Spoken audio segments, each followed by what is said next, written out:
እንደምታውቁት ከዚህ ቪዲዮ በፊት 4 ቪዲዮዎች ቀርቦላችኋል። እነዚህ 4 ቪዲዮዎች ይሄኛው አምስተኛ ነው። አምስቱ አንድ ላይ እንደ አንድ ሞጁል ማየት እንችላለን።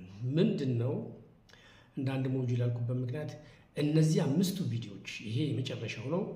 ስለ መረጃ ጥንቅር፣ ስለ መረጃ አቅርቦት፣ ስለ መረጃ ትንተናና ስለ መረጃ ትርጎማ በእንግሊዝኛ ዴታ ኦርጋናይዜሽን፣ ፕሬዘንቴሽን፣ አናሊሲስ ኤንድ ኢንተርፕሪቴሽን በአብዛኛው በጥናትና ምርምር በምናካሄድበት ጊዜ በአራተኛው ቻፕተር ላይ ወይም አራተኛው ምዕራፍ ሪፖርት የወረቀት ሪፖርታችን ወይም ደግሞ የሪሰርች ፔፐራችን ላይ የምናስቀምጠው ስለሱ ማለት ነው። ይሄ አምስተኛው ነው። ከዚህ በፊት ምንድን ነው የሚለውን እንደው ሪቫይዝ ለማድረግ እፈልጋለሁ። የመጀመሪያው ስለዚህ አሁን ስለገለጽኩላቸው መግቢያ ነው። እያንዳንዱ ምን ማለት ነው፣ ለምን ያስፈልጋል የሚለው ሲሆን እንዲሁም ደግሞ እዛው ጋር ስለ መረጃ ጥንቅር ኦርጋናይዜሽን ቀርቧል። በሁለተኛው አካባቢ ደግሞ ስለ መረጃ አቅርቦት፣ ፕሬዘንቴሽን የመሳሰሉት ቀርበዋል። በሶስተኛው አካባቢ ደግሞ እነዚህ ፕሬዘንት የሚደረጉትን መረጃዎች እንዴት አድርገን ነው የምናዘጋጀው የሚለው ይበልጥ ተንትኖ የቀረቡበት ነው። በአራተኛው ደረጃ ስለ መረጃ ትንተና ማለትም ዴታ አናሊሲስ ነበር የቀረበው። ይሄኛው ደግሞ ስለ መረጃ ትርጎማ ማለትም ዴታ ኢንተርፕሪቴሽን ይሆናል። ስለዚህ ይህን አምስቱን እንግዲህ በተከታታይ ካላያችሁ በቅደም ተከተል በተቀመጡ መሰረት አምስቱን ፕሬዘንቴሽን ካላያችሁ እውቀታችሁ ሙሉ የማይሆን በመሆኑ ከዚህ በፊት ያሉትን ቪዲዮዎችም እንድትመለከቱ ጋብዛለሁ። ስንተኛ ቪዲዮ እንደሆነ እንደው ባላቆም ይሄ ቪዲዮ ወደ 165ኛ አካባቢ ቪዲዮዎች ይመስለኛል። ከነዚህ 165 ቪዲዮዎች መካከል ወደ 100 የሚሆኑ በጥናትና ምርምር ዙሪያ ነው እና አሁን እያጠቃለለ ነው። ይሄኛው ሲያልቅ የሚቀጥለው ደግሞ የሚቀርብላችሁ ስለ የመጨረሻው ማለት በምርምር ውስጥ የግኝቶች ማጠቃለያ መደምደሚያና የመፍትሄ ሀሳቦች የሚባል ቻፕተር 5 ላይ በሪሰርች ሪፖርት ላይ ፔፐር ሪፖርቱ ላይ የሚቀርብ አለ። ይህም በእንግሊዝኛው ምናልባትም ሳማሪ ኦፍ ሜጀር ፋይንዲንግስ ኮንክሉዥንስ ኤንድ ሪኮመንዴሽን የሚል አለ። እሱ ይቀራል። ሌሎችም ደግሞ ይቀጥላሉ ማለት ነው እስከ መጨረሻው ድረስ። አንድ አጥኚ አንድን ጥናት ከመጀመሪያው አንስቶ እስከሚያጠናቅቅ ድረስ የሚያስጨብጥ ትምህርታዊ ቪዲዮዎችን ነው እንግዲህ የማቀርብላችሁ። አሁን ወደ ተወሰኑ ቪዲዮዎች ነው እንግዲህ የሚቀርቡኝ ከዚህ በፊት ያሉት ቪዲዮዎችን እንግዲህ እንድትመለከቱ።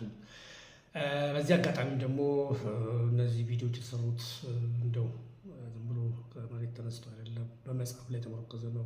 በጥናትና ምርምር ዙሪያ በርካታ መጽሐፎችን ጽፌያለሁ። ከነዚህ መካከል አንዱ የጥናትና ምርምር ዘዴዎችና አተገባበር የሚል ይገኝበታል። እኔን መጽሐፌንም አፕሪሼት ለማድረግ የሚፈልግ ወይም ደግሞ ሊያገኛቸው የሚችል እዚህ ላይ ባለው ቀጥሎ በሚቀርበው ስልክ ቁጥሬ በኢሜይልም ቢሆን ባለበት ቦታ ሊደርስ ይችላል እላለሁ። አሁን በቀጥታ ወደ መረጃ ትርጉማ ፍቺ መስጠት ወይም ዴታ ኢንተርፕሪቴሽን ገባለሁ። አብረን እንቆይ። መልካም እንግዲህ ከዚህ ቀደም ባሉት ቪዲዮዎች በቅርብ ጊዜ ከዚህ በፊት ያሉት 4 ቪዲዮዎች ወደ 4 የሚሆኑ ቪዲዮዎች እንግዲህ በምን ላይ ነው ያጠነጠኑት? በመረጃ ጥንቅር፣ በመረጃ አቅርቦት፣ በመረጃ ትንተና ላይ ነው። በአጠቃላይ በመረጃ ትንተናና ትርጎማ ጭምር ነው። ምን ማለት ነው? መረጃ ትንተና የሚለው ከዚህ በፊት ኢሚዲየትሊ ቀርቦ የነበረው ሲሆን አሁን ደግሞ መረጃ ትርጎማ ፍቺ መስጠት በእንግሊዝኛው ዴታ ኢንተርፕሪቴሽን የሚለው የመጨረሻው የነዚህ የአምስቱ ቪዲዮዎች ማጠቃለያ ነው። ምን ለማለት ፈልጌ ነው?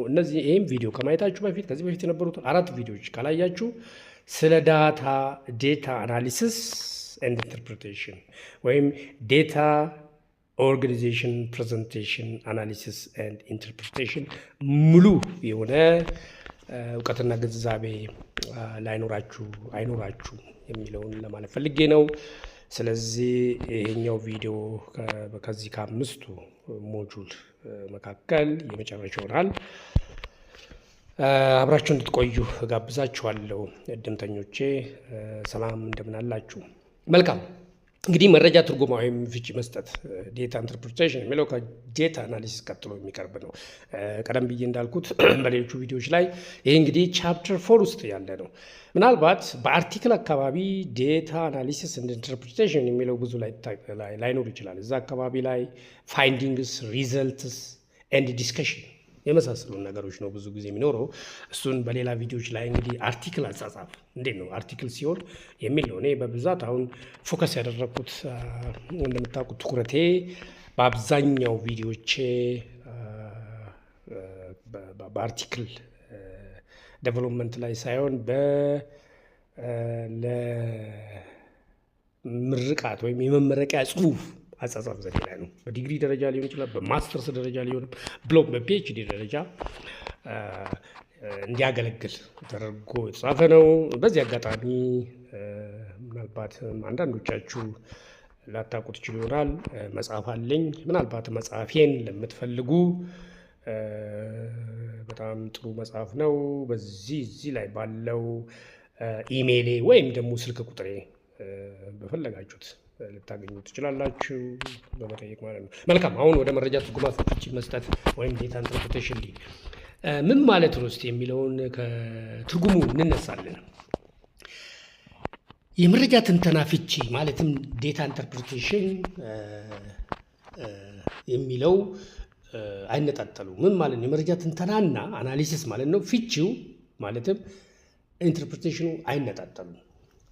በአጠቃላይ ዳታዎች ሲተነተኑ ወደ ዝርዝር ከዚያም ከዝርዝር ወደ አጠቃላይ ከአጠቃላይ ወደ ዝርዝር from general to specific ዲዳክቲቭ ይባላል። from specific to generalም ሊሆን ይችላል። ከዝርዝር ወደ አጠቃላይ ኢንዳክቲቭ በመባል ይታወቃል በእንግሊዝኛው። ኤኒዌይ እንደዚህ ቢሆን ይመረጣል። ስለዚህ ዳታ ስንተነትነው ከአጠቃላይ ወደ ዝርዝር ሊሆን ይችላል፣ ከዝርዝር ወደ አጠቃላይ። ሁለቱንም ብታደርጉ ደግሞ ይመረጣል። በደንብ መተንተን ስላለበት ማለት ነው። ከአጠቃላይ ወደ ዝርዝር ማለት ብትን ማድረግ ሲሆን፣ ከዝርዝሩ አጠቃላይ ማለት ደግሞ ስብስብ ማድረግ ነው። በአጠቃላይ ዳታዎች ይተነትናሉ ወይም መተንተን ማለት ዳታዎችን አንድ በአንድ በታትኖ ማስቀመጥና ማሳየት ማለት ሲሆን፣ ትርጉምና ፍቺ ማለትም ኢንተርፕሬቴሽን መስጠት ማለት በቀላል አገላለጽ የተተነተኑትን መረጃዎች፣ የተፈታቱትን መረጃዎች፣ የተበታተኑትን መረጃዎች እንደገና ለአንባቢያን ግልጽ በሆነ መንገድ ቋይቶና ደምድሞ ማስቀመጥ ማለት ነው። መልካም። መረጃ ትርጉማ ወይም ፍቺ ኢንተርፕሬቴሽን መስጠት ማለት የተሰበሰቡት መረጃዎች ከተጠናቀሩ ከተደራጁና ከተተነተኑ በኋላ ሀሳቦችን መቋጨት ማለት ሲሆን፣ በሌላ አነጋገር የተተነተኑት መረጃዎች መልእክት፣ ምንነትና እንድምታን ማመላከት ግልጽ በሆነ መንገድ መፍታት ማለት ነው። እንግዲህ እዚህ ላይ እንደምናየው ሁለት አይነት የመረጃ አተረጓጎም ወይም አፈታት ሊኖሩ ይችላሉ። ሁለት አይነት የመረጃ ትርጉማ አሰጣጥ ልንለው እንችላለን። ያ ማለት ምን ማለት ነው? ዴታ ኢንተርፕሬቴሽን ሁለት አይነት አለ። አንዱ የመጀመሪያ ሁሉን ተሰብስቦ የተጠናቀሩና በየፈርጁ ተደልድለው የቀረቡ መረጃዎችን መተንተንና ከዚያም ለአጠቃላይ ትንተናው አንድ ፍቺ መስጠት። እንግዲህ ምን ያህል ግልጽ እንደሆነላችሁ አላውቅም።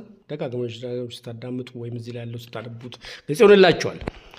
ሁለተኛው ተሰብስበው ተጠናቅረውና በየፈርጁ ተደልድለው ለቀረቡ ለእያንዳንዱ መረጃ አንድ በአንድ እያነሱ ትንተናና ፍቺ የሰጡና የቋጩ ወደሚቀጥለው መረጃ ማለፍና እያንዳንዱ መረጃ በተመሳሳይ መልኩ ማስተናገድ የሚል ይሆናል። እንግዲህ በአጠቃላይ ይላል በመረጃ ወይም ፍቺ ትርጎማ ዴታ ኢንተርፕሬቴሽን መስጠት ወቅት መከናወን ካለባቸው ተግባራት መካከል የሚከተሉት ይገኝበታል። አንደኛ፣ በአጠቃላይ በትንተና የቀረቡት መረጃዎች ይዘት ምን እንድምታና ጭብጥ እንዳላቸው መግለጽ። እያንዳንዱ ቀደም ብለው የተተነተኑ መረጃዎች አሁን ከተተነተነው መረጃ ጋር ያላቸው ቁርኝት፣ ጉድኝት ልንለው እንችላለን፣ አንድነት እንዲሁም ልዩነት ማሳየት፣ በአጠቃላይ የተተነተነው መረጃ ጭብጥ ሀሳብ ወስዶ መቋጨትና መቋጠር፣ ለሚቀጥለው የመረጃ ትንተና ክፍል መግቢያ መንደርደሪያ ማበጀት። እንግዲህ ልክ እዛው ጋር ምክንያቱም ይሄ አይተም በአይተም ነው። ወደሚቀጥለው አይተም ደግሞ መንደርደሪያም ነው። የመጀመሪያው ኢንተርፕሪቴሽን ለሚቀጥለው መንደርደሪያ ነው የሚሆነው። በትንተና ፍቺ መስጠት ሂደት ውስጥ ከሚያጋጥሙ ስህተቶች ደግሞ ይኖራሉ። እነዚህ ስህተቶች እስቲ አብረን ምንድን ነው የሚያጋጥሙ ስህተት? ኮመን ሚስቴክስ ወይም ኮመን ኤረርስ የሚለውን እንግዲህ የምገልጽላችሁ ምን ይላል? መረጃዎች ተጠናክረው ሳይገቡና ሳይጠናከሩ ወደ ትንተና ትርጎማ ስራ መሻገር በተለይም በስሌታዊ ጥናትና ምርምር አይነት በጣም ለችግር ይዳርጋል፣ ለስህተት ይዳርጋል። በተለይ ኳንቲቴቲቭ ከሆኑ ቁጥር ከሆኑ ሙሉ ለሙሉ መረጃው ቁጥሩ ያ ስሌቱ ዳታው ተሰብስቦ አልቋል መባላል በቂ ሁሉም የሚሰብሰብ አይሰብሰብ ብቻ በቂ መሆን አለበት፣ መጠናቀቅ አለበት መረጃ መሰብሰቡ። በተለይ ስሌታዊ ነው የሚለው ምክንያቱም ሀተታዊ ከሆነ ችግር የለውም፣ እዛው ላይ መጨመር ነው። ይወራል፣ ሌላ መረጃም ከመጣ ይጨመርበታል፣ ይከለሳል፣ እንደገና እነዛ ነገሮች ይስተካከላሉ፣ ምንም ችግር የለውም። በስሌታዊ ግን አስቸጋሪ ነው። ሌላው በትንተና ፍቺ መስጠት ክንውን ወቅት ትንተናውን ሰርቶ ፍቺውን የመተው ይገኝበታል። አናሊሲስ ብቻ ሰርቶ ኢንተርፕሬት አለማድረግም ልክ አይደለም። ለማን ነው የሚተው? ልክ የሆነን ነገር በታትኖ ብትንትን አድርጎ ለምሳሌ እንበል የሆነ መካኒክ ስፔር ፓርት የሆነ መካኒክ የሆነ ሪፔር ሲያደርግ ብትንትን ያደርጋል። መጀመሪያ ኢንጂን ሊሆን ይችላል ወይም ደግሞ ሌላ ፓርት ሊሆን ይችላል፣ ኤኒ ሲስተም። ከዛ በኋላ እዛው ፈታቶ ኮተ ሚኒንግለስ ነው። የፈታታበት ምክንያት አለው። እነዛ የተፈታቱትን ካስተካከለ በኋላ እንደገና ይገጣጥማል። እንግዲህ ኢን ዘ ሴም ቶክን በዚሁ ልክ እንደዚሁ በትንተና ፍቺ መስጠት ክንውን ወቅትም የተተነተነው ሰርቶ ወይ ትንተናውን ሰርቶ ፍቺውን መተው ስህተት ነው የሚለውን ለማሳየት ነው። እስቲ ተሰብስበው ተጠናክረውና በየፈርጁ ተደልድለው የቀረቡ መረጃዎች እንዴት ነው የሚተነተኑት? እንዴት ነው ትርጎማ የሚሰጠው ኢንተርፕሬት የሚደረጉት የሚለውን እስቲ ከዚህ በታች ባለው ሰንጠረዥ እንግዲህ እንመለከታለን። እዚህ ጋር ሲምፕል ነው ሰንጠረዡ እንደምታዩት፣ ቴብሉ ሲምፕል ቀላል ተደርጎ የቀረበ ነው። በነገራችን ላይ ከ25 ዓመት በፊት ያካሄድኩት ጥናት አለ። ያ ጥናት አብዛኛው መምህራን ለምን ጥናትና ምርምር አያካሄዱ ብዬ ከ25 ዓመት በፊት እንደውም 27 ዓመት ሆኖታል በፊት በአፋን ኦሮሞ አከናውኝ ወይም ደግሞ ስርጭው ከነበረው ጥናትና ምርምር በቀጥታ የተወሰደ መሆኑን ልብ እንድትሉልኝ እንዲሁም አፕሪሼት እንድታደርጉኝ እፈልጋለሁ። ግሬት። እስቲ ጥያቄው ምን ይላል? እንዴት ጥናትና ምርምር እንደሚካሄድ ታውቃለህ ብሎ ነው ያስቀመጠው። ችግር የለውም። እንዴት ጥናትና ምርምር እንደሚካሄድ ታውቃለህ። በእርግጥ ጥያቄው ያውቃሉ ብሎ እርሶ ማለት ነው ያለበት። አንደኛ ወንድ ታውቃለህ ስላሽ ታውቂያለሽ ነው መባል ያለበት። ካልሆነም ደግሞ ያው አክብሮት በጣም ወሳኝ ነው። እንዴት ጥናትና ምርምር እንደሚካሄድ ያውቃሉ የሚል ነው። ግሬት። ምርጫው ሁለት ነው። አውቃለሁ ወይም አላውቅም ነው የተሰጠው።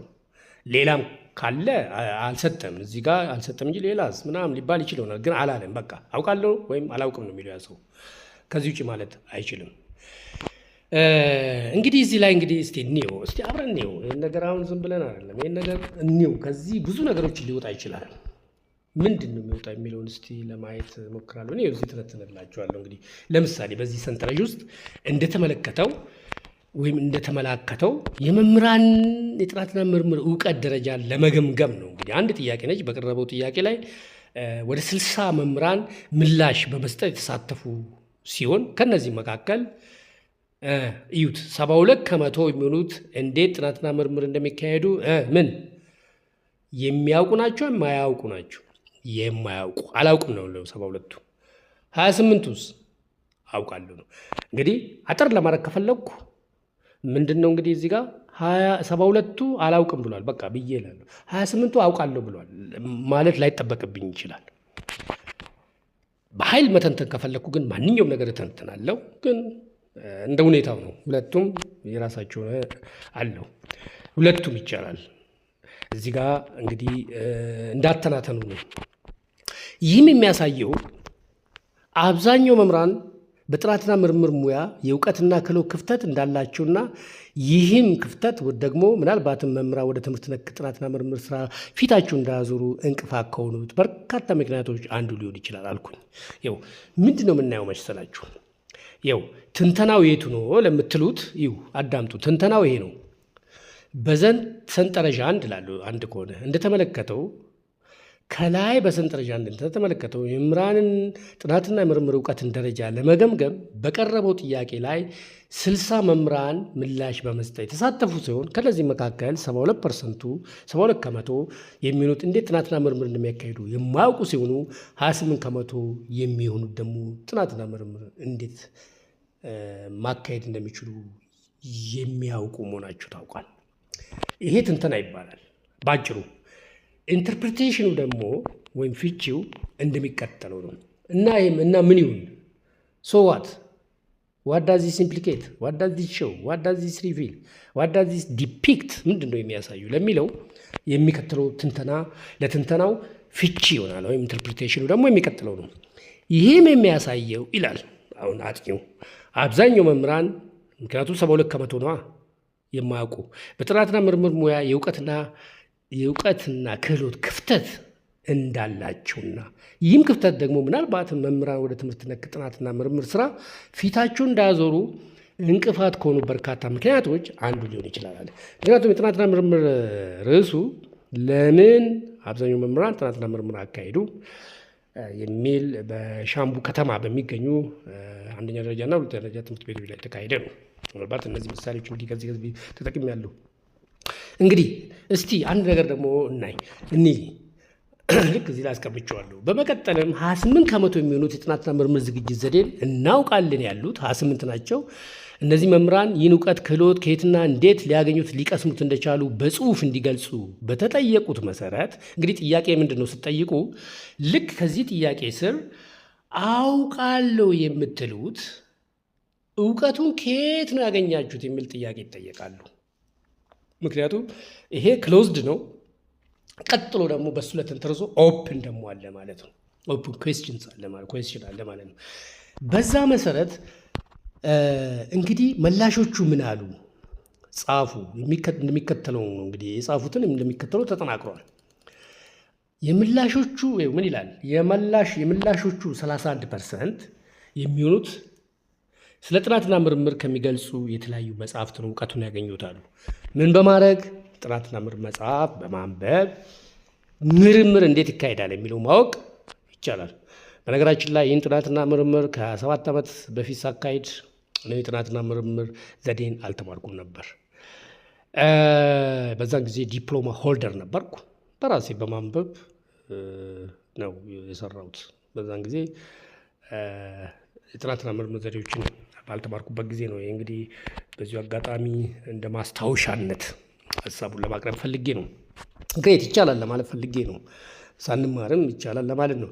ሌላው ቀጥሎ ምን ይላል? የምላሾቹ 25% የሚሆኑት በአንዳንድ ባለሙያዎች በተካሄዱ ጥናትና ምርምር ስራዎች ይላል። ያለው ከመጽሐፉ ነው። ሁለተኛው ደግሞ ከጥናትና ምርምር ነው። በሶስተኛ ደረጃ ደግሞ የምላሾቹ 22% የሚሆኑ ስለ ጥናትና ምርምር እውቀትና ክህሎት ካላቸው ባለሙያዎች ይላል። አዎ እንግዲህ የሚያውቁ አሉ አይደለ? አሁን ትምህርት ቤት ከሆነ የሚያውቁ አሉ። አሁን ዛሬ እንግዲህ ኢንክሉዚቭ ነው ጥናትና ምርምር፣ አክሽን ሪሰርች የመሳሰሉት። ምናልባት ያኔ ግን የለም። በእርግጥ አሁንም ሙሉ ለሙሉ መምህራን ጥናትና ምርምር ማካሄድ ይችላሉ አይችሉም የሚል ውስጥ አንገባም። ዞሮ ግን በዛን ወቅት የጥናት ሲካሄድ ደግሞ እጅግ በጣም አስቸጋሪ ነበረ። ጥናትና ምርምር ምን ማለት ነው የሚለውም በአብዛኛው አይታወቅም ነበር። አይታወቅም ሲባል በትምህርት ውስጥ ያለፉ አሉ፣ ያለፉትም አይሰሩም። ብዙ ነው ታሪኩ። ኤኒዌይስ 2 ከመቶ የሚሆኑት ምን ሆኑ? ጥናትና ምርምር እውቀትና ክህሎት ካላቸው ባለሙያዎች ነው ማለት ባለሙያዎችን በተመለከተ እስቲ እንዴት ልስራ እያሉ እዛ ካሉት መምህራን ሊሆኑ ይችላሉ እየጠየቁ ሰሩ ነበር። እንደዚህ አይነት አሰራር እንደነበረ አስታውሳለሁ። የምላሾቹ 6 ከመቶ የሚሆኑት ደግሞ ከተለያዩ የጥናትና ምርምር ከቀረበባቸው ሴሚናሮች፣ ወርክሾፖች ሴሚናር ወርክሾፕ ሲመለከቱ በዛው እንደገባችሁ ያሳያል። እንግዲህ ኳሊቴቲቭን ኳንቲቴቲቭ ማድረግ ይቻላል ለማለት ነው። እነዚህ ቁጥሮች እየቆጠርን ነው። እስቲ እየቆጠርን ኳሊቴቲቭሊ የተናገሩትን ኳንቲቴቲቭሊ ግልጽ እንዲሆን የተቀመጠበት መንገድ ነው። ይሄ እንዳለ ለማሳየት ነው። እንግዲህ ይህ እንግዲህ ከላይ ቅድም የገለጽኩላችሁ ከየት የጥናትና ምርምር ዝግጅት ዘዴን ክህሎት ለማግኘት እንደቻሉ ነው እንግዲህ የገለጹ። እንግዲህ ይህ ደግሞ በአንድ በኩል መምህራን ትምህርት ተቋማት ኮሌጆች የጥናትና ምርምር ዝግጅት ዘዴ በበቂ ሁኔታ እንደማይሰጥ የሚያመለክት ነው። በሌላ በኩል ደግሞ ይህ ጥናት በተካሄደበት አካባቢ የጥናትና ምርምር ስራዎች የሚቀርቡበት ኮንፈረንስ ወይም ወርክሾፖች እምብዛም እንደማይኖሩ ያሳያል። እንደዚህ ብሎ ደግሞ ኢንተርፕሬት ማድረግ ይቻላል። እነዚህና ሌሎች ምክንያቶች ተጋግዘው ለመምህራን እንግዲህ በጥናትና ምርምር ስራ ለመሰማራት አይነተኛ ሚና ሊጫወቱ ይችላሉ ብሎ መተንተንና ትርጉም መስጠት ይቻላል። እስቲ አሁን ደግሞ የምናየው ከላይ ከቀረበው የመረጃ አቅርቦት ትንተና ፍቺ መረዳት እንደሚቻለው እንደ ጠንካራ ጎን ሊታዩ የሚችሉትን እስቲ እንያቸው። ምንድን ነው ከላይ አሁን ቅድም ካቀረብኩላችሁ ቀደም ብዬ እዚሁ ላይ ካቀረብኩላችሁ መረጃ አቅርቦት ትንተና ፍቺ ምንድን ነው ጠንካራ ጎን ነው የሚለው እስቲ በዝርዝር እዚህ ስላይዱ ላይ ጽፌላችኋለሁ። አንደኛ መረጃዎቹ የተገኙት ከዝግና ከክፍት የጽሁፍ መጠይቅ መሆናቸው ነው። ዝግም አለ ሰንጠረዡ ማለት ነው። ክፍት ደግሞ አለ። ክፍቱን ቅድም እንደገለጽኩላችሁ ይህንን እውቀት አለን የምትሉ ከየት አገኛችሁ የሚለው ነው። ከዛ መረጃዎቹ በሰንጠረዥ በግልጽ የተቀመጡ ናቸው። አይታችሁ ከሆነ ወይም ወደኋላ መመለስ እንግዲህ እንችላለን። ብዙም ችግር ያለው አይመስለኝም። ትንተናው የተጀመረው በቅድሚያ የቀረበው ሰንጠረዥ በማስተዋወቅ እዚህ ጋር ካያችሁ በማስተዋወቅ ወይም በመግለጽ መሆኑን ነው። ከዛ ትንተናው መጀመሪያ እንዴት ጥናትና ምርምር እንደሚካሄድ የማያውቁትን 72% የሚሆኑ መሆናቸውን ብቻ የገለጸ ነው። ስለ ቀሪዎቹ ማለት የጥናትና ምርምር ዘዴ እናውቃለን ስላሉት በመጀመሪያው ትንተና አንቀጽ ላይ ማቅረብ ብዛም ስላላስፈለገ ነው። ማቅረብም ይቻላል፣ ብዙም አላስፈለገም። ሌላው እዚህ ላይ እንግዲህ የምታነቡት የጥናትና ምርምር ዘዴን እናውቃለን ያሉትን ደግሞ የእውቀታቸው ምንጭ አስቀድሞ በተዘጋጀው በክፍት ጽሑፍ መጠይቅ መሰረት በመላሾች የተሰጠው ምላሾች በመቶኛ አስልቶ ማቅረቡ ነው። ሌላውና የመጨረሻው እያንዳንዱ የትንተና ሀሳቦች ምንነት እየገለጸ እየፈታና መቋጫ ያብጅላቸው መሄዱ ነው ተንታኙ። ስለዚህ እነዚህ ጥንካሬዎቹ መሆናቸውን ለማየት ነው። እስቲ ከማጠናቀቄ በፊት እንደው አንዳንድ ነገር ብል መልካም ነው። ከነዚህ መካከል አንዱ በመረጃ ትንተናና እንግዲህ ትርጉም አቀራረብ ወቅት ማንኛውም ትንተና የተሰጠው መረጃ ሁሉ ትርጉምም ይሰጧል ማለት አይደለም። በነገራችን ላይ አንዳንድ መረጃዎች በትንተና ብቻ ከተሰጣቸው በቂ ሊሆኑ ይችላሉ። ለአንዳንዶቹ ደግሞ ትርጉም መስጠት ያስፈልጋል።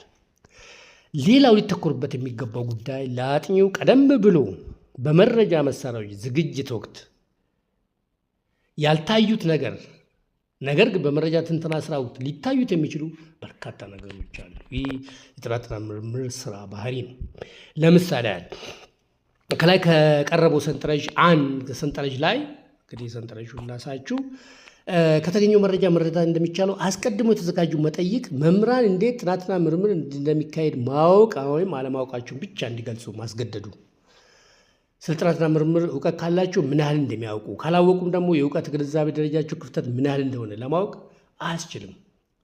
ምን የለውም ምርምር እውቀቱ ካላቸው ምን ያህል ነው የምታውቁት? ታውቃላችሁ አታውቁም ነው ያለው። ምን ያህል ነው የምታውቁት አላለም። ካላወቁም ደግሞ ምን ያህል ነው የማታውቁት ነው። ምክንያቱም የእውቀት ደረጃ አለ፣ ያለማወቅ ደረጃም አለ። እሱ እንደ ክፍተት ሊታይ ይችላል። እንግዲህ እነዚህን ሁሉ ማገናዘብ እንዲኖርብን ነው። በመረጃ ማሰባሰቢያ ዝግጅት ወቅት ሌላው በመረጃ ማሰባሰቢያ ዝግጅት ወቅት የተዘነጉና እንደ ክፍተት የሚታዩ እንግዲህ ሌሎችም በርካታ ነገሮች ሊኖሩ ይችላል። ስለዚህ ከዚህ መረዳት የሚቻለው እንዲህ አይነት ስህተት አጥኚው መረጃዎችን በሚተነትንበት ወቅት እንዳሻው እንዳይጓዝና በልበ ሙሉነት ለመረጃዎቹ ፍቺና ትርጉም እየሰጠ እንዳይሄድ ያግዱታል። ይህን አይነት ስህተት ሙሉ ለሙሉ ለማስወገድ ባይቻልም የመረጃ ማሰባሰቢያ መሳሪያዎችን ደረጃ ማለት አቅሙን፣ አስተማማኝነቱን፣ ጠቀሜታውን አስቀድሞ በትክክል በትክክል በመፈተሽና በማስተካከል ችግሮችን በከፍተኛ ደረጃ ለመቅረፍ እንደሚቻል ሊታወቅ ይገባል የሚል የኔ ማሳረጊያ ነው። እንዳልኳችሁ ከዚህ 5 ቪዲዮዎች ይህንን ያውን ጨምሮ በጥናትና ምርምር ውስጥ በመረጃ